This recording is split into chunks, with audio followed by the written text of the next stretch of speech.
कि sir confidence नहीं आ रहा। कॉन्फिडेंस क्या है? कॉन्फिडेंस एक चीज है आत्मविश्वास। हिंदी में बात करें तो आत्मविश्वास, ये क्यों नहीं आ रहा? ठीक है, आत्मविश्वास क्या है? आत्मविश्वास का सीधा सा रिलेटेड अगर बात करें अपन, तो इसका सीधा सा रिलेटेड अपने सोच से।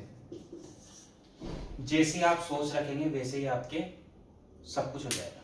इसलिए अब क्यों नहीं आ रहा? सोच मनन, ये क्यों नहीं आता?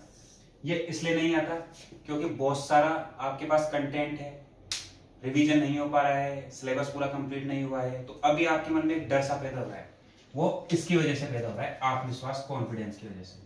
और कॉन्फिडेंस इसलिए नहीं आ रहा क्योंकि आपके पास बहुत सारा कंटेंट है।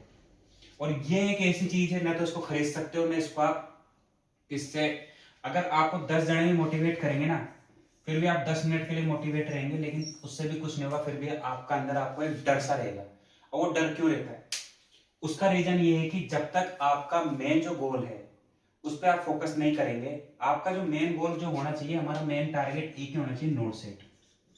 अब नोट सेट को तो टारगेट कर लिया, शायद सिलेबस ही कंप्लीट नहीं हो रहा। ठीक है, उसके बाद बात करते हैं कि कैसे आएगा। अब आत्मविश्वास का सीधा सा रिलेटेड है मजबूती से। अब ये मजबूती कहां से है? ये मजबूती स्वयं आपको लानी पड़ेगी। अब ये स्वयं कहां से, कैसे लेके आए? ये जब ही आएगी जब आपके पास कम सामग्री होगी, कम पाठ्यक्रम होगा। पाठ्यक्रम तो पूरा होगा लेकिन कम कॉपी किताबें होगी और फिक्स किताबें होगी, है ना। जैसे कि आप कई लोग हैं जो नोट्स भी पढ़ रहे हैं, सॉन्डर्स भी पढ़ रहे हैं, मोज भी पढ़ रहे हैं, लिपिन कोड। मैं कह रहा हूँ जितना ज्यादा पढ़ोगे उतना ज्यादा आपका कॉन्फिडेंस गिरेगा, जितना ज्यादा पढ़ोगे। क्योंकि उस टाइम तो अपन को लगता है अपन सब कुछ पढ़ लेंगे, पीछे का कुछ याद ही नहीं है, भूलते जा रहे हैं, पढ़ते जा रहे हैं, भूलते जा रहे हैं, पढ़ते जा रहे हैं। अब ये मजबूती कब आएगी? ये मजबूती कब आएगी? ये जब आएगी जब आपका सिलेबस एकदम पूरा कंप्लीट होगा, आपके रिवीजन कंप्लीट होंगे, और कम से कम आप 5 से 7 बार हर सब्जेक्ट का एक एक बार रिवीजन कर चुके होंगे। तो ये चीजें जब आती है, ठीक है, फिर आपके चेहरे पर एक अलग सी चमक दिखती है। वो चमक कहां से आती है? क्योंकि अभी क्या है, डर माल होता है, तो ऐसा लगता है कि हमें कुछ याद नहीं होगा, हम फेल होंगे, पास होंगे। हमेशा एक बात याद रखना, टॉपर आने वाले विद्यार्थी को भी पता नहीं है कि वो टॉप कर जाएगा। ठीक है, इसलिए सेल्फ कॉन्फिडेंस को आप मजबूत रखें। जो डर रहे हैं उसे डरे नहीं। अब बोलते हैं साहब हमारे तो टेस्ट में नंबर ही नहीं आ रहे, हमें तो बहुत डर लग रहा है। तो टेस्ट के नंबर से कभी आप अपने आप को आकलन नहीं करें, क्योंकि टेस्ट की ऑल इंडिया रैंक फर्स्ट लाने वाला, टेस्ट में 100 में से 100 नंबर लेके आने वाला, वो आज बैठा है। एक कोचिंग थी बहुत ही बड़ी मानी थी, उसके अंदर एक बालक था, एक बच्चा था जो हर टेस्ट में फर्स्ट आता था, हर टेस्ट में, पर उसका सिलेक्शन नहीं हो रहा अभी तक। तो टेस्ट आपके लिए मायने रखते हैं। आपका उस टाइम, आप 3 घंटे जब आप एग्जाम देते हैं, 3 घंटे या 3 घंटे या 1.5 घंटे जो प्रीलिम्स का एग्जाम होता है, उस टाइम आपकी बुद्धि किस तरह से काम कर रही है। अगर आप में कॉन्फिडेंस है, कॉन्फिडेंस, हाँ कॉन्फिडेंस होना चाहिए, पर कॉन्फिडेंस इतना नहीं होना चाहिए कि ओवर कॉन्फिडेंस हो जाए। क्योंकि ओवर कॉन्फिडेंस होगा तो नीचे जाके गिरेगा, और कॉन्फिडेंस का लेवल बीच का होना चाहिए, और अंदर से मजबूती, आप लोगों को खुद को लगना चाहिए कि हमें सब कुछ आता है।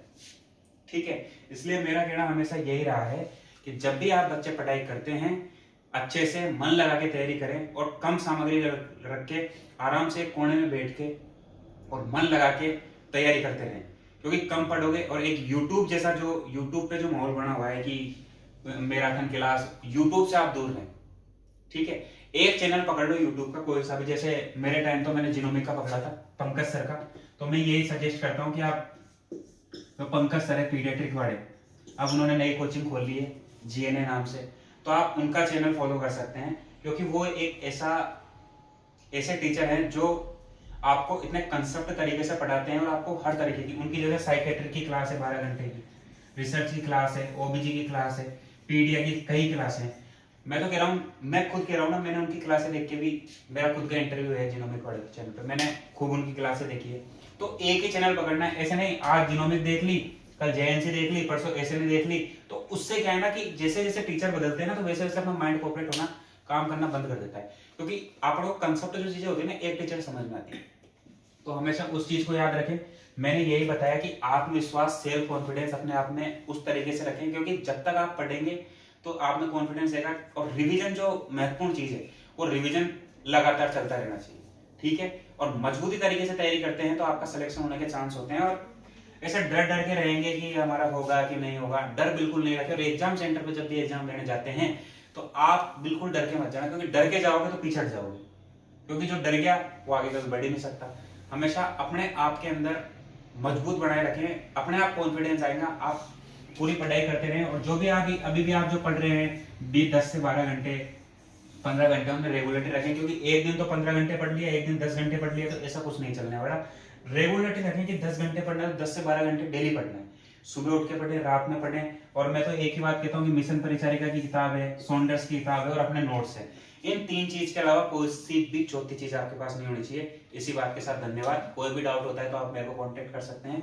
ठीक है।